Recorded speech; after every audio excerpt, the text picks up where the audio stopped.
दोस्तों, मैं बरखा शर्मा आपका डीलॉ क्लासेस में स्वागत करती हूँ। हम लोग कर रहे हैं वन लाइनर की सीरीज। वन लाइनर की सीरीज किसके संबंध में कर रहे हैं? हम लोग कर रहे हैं एपीओ के संबंध में। तो जी हाँ, साथ में हमारी चल रही है आईपीसी के वन लाइनर की सीरीज, और आज हमने स्टार्ट करनी है one liner series for CrPC. ठीक है, एपीओ के लिए है। कुछ लेक्चर्स अवेलेबल है यूट्यूब पे, तो आप चाहें तो जाके देख सकते हैं। ठीक है, रिवाइज कर सकते हैं अपना वहां से। साथ ही बीएनएस की सीरीज अवेलेबल है, और बीएनएसएस की सीरीज भी हमारी चल रही है यूट्यूब के ऊपर। तो जो लोग चाहते हैं कि भाई हम लोग साथ में एपीओ के बाद जस्ट हम लोग जुडिशरी की प्रिपरेशन स्टार्ट करना चाहते हैं, तो आप जाके पूरा बीएनएस कंप्लीट मिलेगा आपको ही हमारे चैनल पर। और साथ ही बीएनएसएस के भी चैप्टर्स हमारे चल रहे हैं। हमने बीएनएसएस के 1 से लेके 25 चैप्टर्स तक कंप्लीट कर लिए हैं। कहाँ पर? हमारे YouTube channel D law junction के ऊपर। ठीक है, साथ ही हमारी डीलॉ क्लासेस की ऐप आ चुकी है। डीलॉ क्लासेस की ऐप, तो पीडीएफ वगैरह जो भी आपको मिलेगी वो हमारी ऐप के ऊपर मिलेगी। आपको ऐप डाउनलोड करनी है, वहां पे जाके आपको पीडीएफ शो होने लग जाएगी। ठीक है, तो वहां से ले सकते हैं। साथ ही हमारा टेलीग्राम चैनल है। टेलीग्राम चैनल है डीलॉ क्लासेस के नाम से, तो आप वो ज्वाइन कर सकते हैं, जिससे कि आपको जो भी इंफॉर्मेशन होगी वो फास्टली मिल जाएगी। ठीक है, तो ये तो सारी ये बातें हो गई। अब हम हमारे वन लाइनर्स की बात करेंगे। तो सबसे पहले ये वाली बात है कि हम प्री के जो चैप्टर्स आ रहे हैं, हमारे एपीओ के जो प्री में चैप्टर्स आ रहे हैं, हम उन्हीं को कवर करेंगे यहाँ पे। ठीक है, तो चैप्टर 1 तो आ ही रहा है, क्योंकि इंपॉर्टेंट होता है। इसी में सारी चीजें हमको बताई गई होती है। नाम क्या होता है, कहाँ पे लागू होगा, कहाँ पे लागू नहीं होगा। तो सेक्शन 1 से लेके 5 तक है, वो चैप्टर 1 में कवर होते हैं। ठीक है, तो देखते हैं इनके वन लाइनर्स में क्या क्या चीजें हैं। सबसे पहला वन लाइनर देखिए आप। दंड प्रक्रिया संहिता 1973 को राष्ट्रपति के द्वारा स्वीकृति कब प्राप्त हुई थी? यानी जो हमारी सीआरपीसी है 1973, उसको हमारे राष्ट्रपति जी ने कब स्वीकृति दी थी? तो इसका सीधे आंसर है, हमको सीधे डेट याद करनी है, 25 जनवरी 1974। ठीक है, 25 जनवरी 1974 को राष्ट्रपति जी की सहमति प्राप्त हुई थी। ठीक है, 1973 का एक्ट है, लेकिन 1974 में 1974 में जाके राष्ट्रपति जी की सहमति मिली थी। और प्रवर्त कब से हुआ था, कब से लागू हुआ था? 1 अप्रैल 1974, यानी कि 1 अप्रैल 1974 को ये प्रवर्त हुआ था। ये दोनों डेट आपको याद होनी बहुत जरूरी है, यानी कि इस समय हमारा बन चुका था और यहाँ पे हमारा लागू हुआ था। 25 और 1, 25 और 1, तो 25 जनवरी 1974 और 1 अप्रैल 1974, ये डेट्स हमको याद होनी बहुत जरूरी है। ठीक है, फिर एक क्वेश्चन था जो ये संशोधन वाला होता है, वो पूछ लिया जाता है। तो आपको लगता है कि जो जो संशोधन वाले अधिनियम थे ना, जैसे 2018 में भी संशोधन हुआ था, तो ऐसे वाले जो डेट्स है ना, वो हमको याद करनी बहुत जरूरी है। इसीलिए मैं एक डेट वाला वन लाइनर लेके आई थी कि भाई आप लोग क्या करेंगे, इस तरीके के क्वेश्चंस को भी देखेंगे कि आपराधिक विधि संशोधन अधिनियम 2013 कब प्रवर्त हुआ था। तो 3 फरवरी 2013, यानी 2013 से ये प्रवर्त हुआ था। तो आपको क्या करना है, जितने भी अमेंडमेंट हुए हैं, अमेंडमेंट जो हुए हैं उनके सेक्शंस देखने हैं, और इसके साथ साथ वो कब अमेंड हुए हैं। ठीक है, ये देखना है, इनकी डेट को देखना है। एक फास्ट रिवीजन देख लेना आप लोग जाके, एक्ट खोलना और देखना कौन कौन से एक्ट में कहां कहां संशोधन हुआ है, अमेंडमेंट हुआ है। अब देखिए, ये बोल रहा है कि दंड प्रक्रिया संहिता में जमानती तथा गैर जमानती अपराधों का वर्गीकरण किसके अंतर्गत किया गया है। ठीक है, तो इसके लिए फिर आपको क्या देखना चाहिए? इसके लिए हमको देखना चाहिए सेकंड नंबर का सेक्शन, यानी कि सेक्शन नंबर 2। सेक्शन नंबर 2 क्यों देखना चाहिए? क्योंकि सेक्शन नंबर 2 हमको बताता है डेफिनेशंस का क्लोज। डेफिनेशन का जब हम क्लोज देखते हैं, तो सबसे पहली परिभाषा आती है 2A में। ए में आती है जमानती अपराध। तो यहाँ पे हमको बताया गया है कि जमानती अपराध से तात्पर्य एक ऐसा अपराध है जो प्रथम अनुसूची में जमानती के रूप में दिखाया गया है। ठीक है, और अन्य विधि द्वारा भी अगर उसको जमानती बनाया गया हो, और अजमानती अपराध से कोई अन्य अपराध अभिप्रेत है। ठीक है, तो इसका मतलब means an offence which is shown as bailable in the first schedule or which is made bailable by any other law or for the time being in force, and non bailable offence means any other offence, मतलब जिसको कि हमारी first schedule में जमानती बता दिया गया है। अब देखिए नेक्स्ट, देखिए दंड प्रक्रिया संहिता भारतीय संविधान के किस सूची का विषय है? तो संवर्ती सूची का विषय है। 3 सूचियां होती है हमारे, संघ सूची, राज्य सूची और संवर्ती सूची। संघ सूची कहाँ पे दे रखी है हमको? कॉन्स्टिट्यूशन में दे रखी है। संघ सूची, संवर्ती सूची और राज्य सूची, ठीक है। तो दंड प्रक्रिया संहिता किसका विषय है? संवर्ती सूची का। आपको इस तरीके से ये याद होना चाहिए। अब कितनी धाराएं हैं? तो 484 यानी कि 484 धाराएं हैं। कैसे बोला जाता है? सीआरपीसी 1973 और चैप्टर कितने हैं? 37 और सेक्शन कितने हैं? 474। अनुसूची कितनी है? 2, ठीक है। इस तरीके से पता होना चाहिए। अब ये बोल रहा है कि दंड प्रक्रिया संहिता 1973 में किसके द्वारा संशोधन किया जा सकता है? तो इसमें संशोधन किया जा सकता है संसद के द्वारा। कानून कौन बनाता है? संसद ही तो बनाती है। तो फिर संशोधन कौन करेगा? संसद करेगी, पार्लियामेंट करेगी, ये वाली बात। अब देखिए कि दंड प्रक्रिया संहिता की सबसे अद्भुत और अद्वितीय विशेषता कौन सी है? तो कार्यपालिका का न्यायपालिका से पृथक्करण करना, ठीक है। एग्जीक्यूटिव का जुडिशरी से सेपरेशन करना, पृथक्करण करना, वो आता है इसकी विशेषता में, ठीक है। नेक्स्ट देखिए, जमानती अपराध क्या होता है? जमानतीय अपराध क्या होता है? तो जो प्रक्रिया संहिता यानी कि जो हमारी सीआरपीसी है उसके 2 में यानी कि 2A में हमको बताया गया है कि जो प्रथम अनुसूची जो फर्स्ट शेड्यूल में जमानती के रूप में दिखाया गया है और जो तत्समय प्रवर्त किसी अन्य विधि के द्वारा जमानती बनाया गया है। अन्य विधि मतलब जैसे लोकल लॉज वगैरह हो गए, है ना, स्पेशल लॉ वगैरह हो गए, तो इनमें जिनको जमानती के रूप में दिखाया गया है, बेलेबल के रूप में दिखाया गया है, तो वो भी क्या होते हैं? बेलेबल ऑफेंस होते हैं, ठीक है। अब आता है संज्ञेय अपराध में पुलिस अधिकारी क्या कर सकता है? तो संज्ञेय अपराध जो होता है, कॉग्निजेबल जो ऑफेंस होता है, सबसे पहले तो देखिए इसकी डेफिनेशन कहाँ पे है। सबसे पहले इसकी डेफिनेशन है 2C में।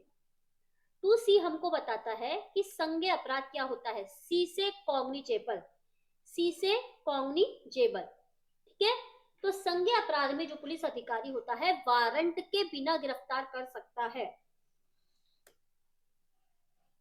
एक ऐसा अपराध अभिप्रेत है जिसके लिए संज्ञेय मामला ऐसा मामला है जिसमें पुलिस अधिकारी प्रथम अनुसूची या तत्समय प्रवर्त किसी अन्य विधि के अनुसार वारंट के बिना गिरफ्तार कर सकता है। 2C क्या बोलती है कि भाई गैर जमानती अपराध कौन सा होता है? क्योंकि संज्ञेय अपराध होता है तो इसमें क्या जमानत मिल सकती है, बेल मिल सकती है? नहीं। तो C मतलब कॉग्निजेबल,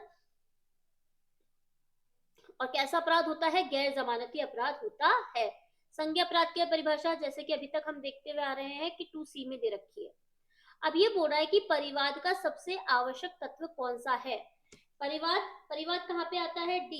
डी से आती है हमारी कंप्लेंट, ठीक है। 2D, 2 का जो D है वो बोल रहा है कंप्लेंट, किसी अपराध के कारित होने का अभिकथन। अभिकथन मतलब स्टेटमेंट जिस पर कार्यवाही अपेक्षित होती है।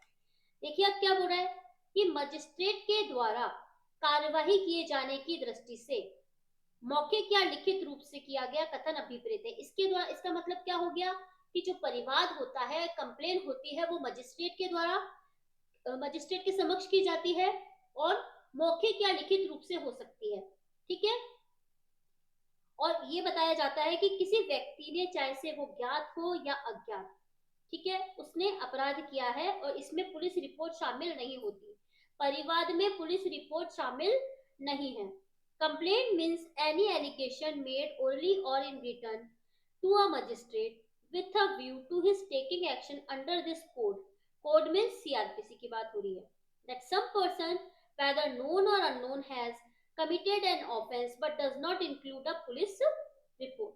ठीक है, 2D हमने कंप्लीट कर लिया। अब देखिए आगे, परिवाद कैसा होना चाहिए? मौखिक या लिखित रूप में होना चाहिए। कहाँ पढ़ा हमने? 2D में पढ़ा। मौखिक, लिखित यानी ओरली या फिर रिटर्न में होना चाहिए। अब देखिए एक संज्ञेय अपराध विचारणीय है। यानी कि जो कॉग्निजेबल ऑफेंस होता है वो किसके द्वारा ट्रायल किया जा सकता है, तो न्यायिक मजिस्ट्रेट प्रथम श्रेणी, ठीक है, यानी कि जो हमारे जेएम फर्स्ट होते हैं उनके द्वारा, सीजेएम के द्वारा, जेएम फर्स्ट और सीजेएम और सेशन जो कोर्ट होता है उसके द्वारा क्या किया जा सकता है, इसकी ट्रायल की जा सकती है, किसकी, संज्ञेय अपराध की, ठीक है। नेक्स्ट देखें, 2D में क्या परिभाषित है, परिवाद कैसे अपराध से संबंधित होता है, तो परिवाद किसी भी मामले में हो सकता है, संज्ञेय मामले में और असंज्ञेय मामले में। ऐसा क्यों बोल रही हूं, क्योंकि इसका स्पष्टीकरण आपको देखना पड़ेगा कि ऐसे किसी मामले में जो अन्वेषण के बाद किसी असंज्ञेय अपराध का किया जाना प्रकट करता है, पुलिस अधिकारी की गई रिपोर्ट पर परिवाद समझी जाएगी और पुलिस अधिकारी जिसके द्वारा ऐसी रिपोर्ट की जाएगी वो परिवादी समझा जाएगा, और इसका जो स्पष्टीकरण है वो हमारे लिए हो जाता है इम्पोर्टेंट। तो आप लोगों को 2D के स्पष्टीकरण को देखना बहुत जरूरी है, इंपॉर्टेंट पॉइंट कर लीजिए ये वाला। फिर बोल रहा है दंड प्रक्रिया संहिता के अंतर्गत जांच किसके द्वारा की जाती है, तो जी से हो गई हमारी जांच, जी जांच, तो जी का मतलब इंक्वायरी, जी इंक्वायरी। तो देखिए आपका डेफिनेशन क्या बोल रही है कि जांच से अभिप्रेत है, यानी include means every inquiry other than a trial conducted under this code by a trial conducted under this code by a magistrate और कोर्ट। इसका मतलब जांच से अभिप्रेत है, विचारण से भिन्न, यानी कि इसमें विचारण यानी कि ट्रायल शामिल नहीं है, ऐसी प्रत्येक जांच यानी एवरी इंक्वायरी जो इस संहिता के अधीन यानी कि सीआरपीसी के अंतर्गत मजिस्ट्रेट या न्यायालय के द्वारा की जाती है। तो जांच किसके द्वारा की जाती है, मजिस्ट्रेट या न्यायालय के द्वारा की जाती है। हमको कहाँ पे बताया गया है, 2G, 2G जांच हो गई हमारी। कौन सी प्रक्रिया न्यायिक प्रक्रिया है, तो मजिस्ट्रेट या न्यायालय के द्वारा की जाती है, इसलिए जो जांच होती है और विचारण होता है ये किसके द्वारा किया जाता है, मजिस्ट्रेट या न्यायालय के द्वारा, इसीलिए ये होता है जुडिशियल प्रोसीडिंग, ठीक है। अब जुडिशियल प्रोसीडिंग को कहां बताया गया है, तो आई में देखिए, आप आई के ऊपर जाइए, आई में बताया गया है हमको जुडिशियल प्रोसीडिंग क्या होती है, कोई ऐसी कार्यवाही जिसके अनुक्रम में साक्ष्य वैध रूप से शपथ पर लिया जाता है या लिया जा सकता है, includes any proceeding in the course of which evidence or may be legally taken on oath। तो देखिए आप, हम साथ साथ क्या कर रहे हैं, जो भी वर्ड आ रहा है उसको सेक्शन से रिकॉल करते हुए चल रहे हैं, जिससे कि हमको लगे कि अच्छा ये न्यायिक प्रक्रिया वर्ड आया है, चलो अभी की अभी इसको यहीं की यहीं क्लियर कर लेते हैं। फिर 2H क्या परिभाषित करती है, अन्वेषण यानी कि इन्वेस्टिगेशन।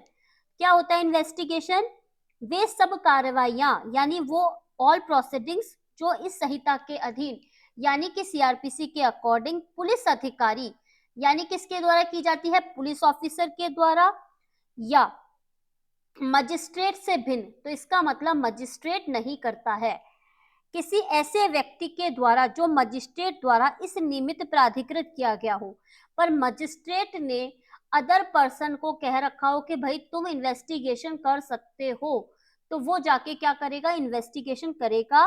और इसका उद्देश्य क्या होता है, इन्वेस्टिगेशन का उद्देश्य होता है एविडेंस कलेक्ट करना यानी कि साक्ष्य को एकत्र करना, ठीक है।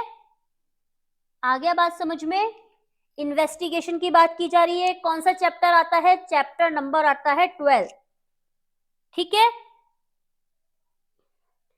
अब देखिए आगे अन्वेषण किसके द्वारा किया जाता है, देखिए हमने यहाँ पे सेक्शन आया, हमने पूरा का पूरा सेक्शन देख लिया, तो अब आगे के जो पॉइंट पढ़ेंगे तो हमको इतनी मुश्किल नहीं आएगी।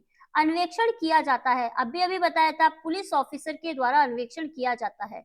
अन्वेषण का उद्देश्य क्या होता है, साक्ष्य एकत्र करना, एविडेंस कलेक्ट करना होता है।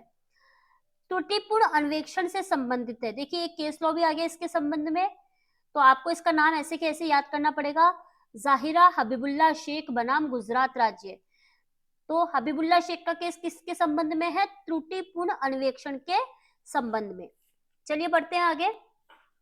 फौजदारी प्रक्रिया संहिता 1973 की किस धारा में न्यायिक कार्यवाही पद को परिभाषित किया गया है। अब फौजदारी को देख के आप कंफ्यूज मत होइए, ये वही सीआरपीसी की ही बात की जा रही है, ठीक है। किसमें बताया गया, अभी अभी हम देख के आए थे कि आई न्यायिक कार्रवाई, हम लोग ऐसे याद करते हैं आई न्यायिक कार्रवाई। जो हमारा बैच चलता है हम स्टूडेंट्स को इसी तरीके से याद करवाते हैं सेक्शन आई न्यायिक कार्रवाई, यानी 2I में दे रखी है न्यायिक कार्रवाई को, ठीक है। अब देखिए असंज्ञेय अपराध का अर्थ एक ऐसा अपराध है जहां, मतलब असंज्ञेय अपराध क्या होता है, सबसे पहले हमको देखनी पड़ेगी इसकी सेक्शन नंबर।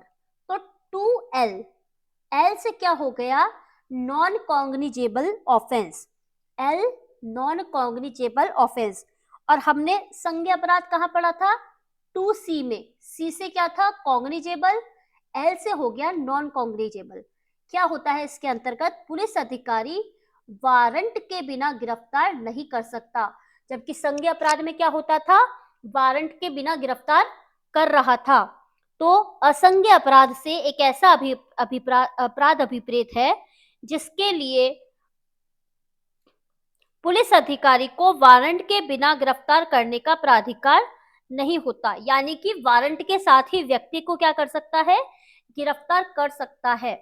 अब देखिए ऑफेंस, ऑफेंस क्योंकि दंड प्रक्रिया संहिता है तो किसके बारे में बात कर रही है, अपराधों के बारे में।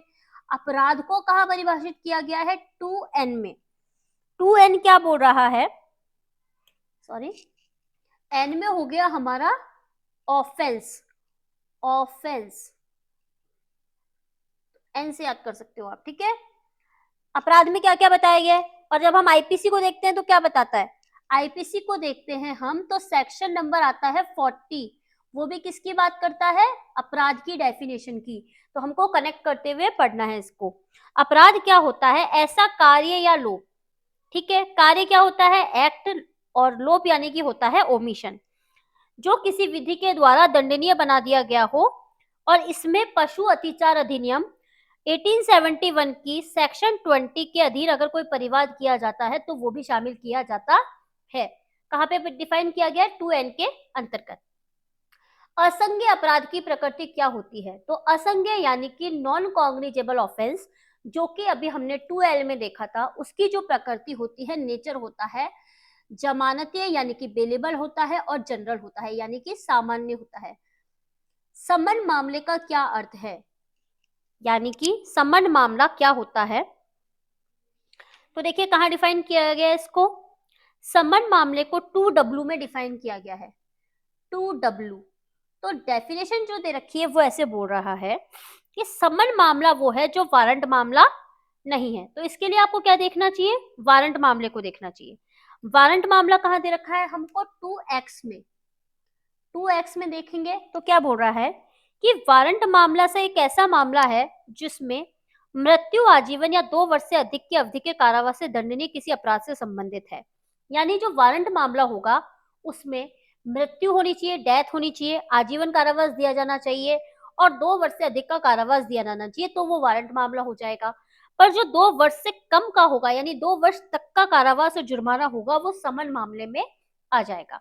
तो समन मामला ऐसा मामला है जो वारंट मामला नहीं है, और जिसमें 2 वर्ष तक का कारावास और जुर्माने का दंड दिया जा सकता है।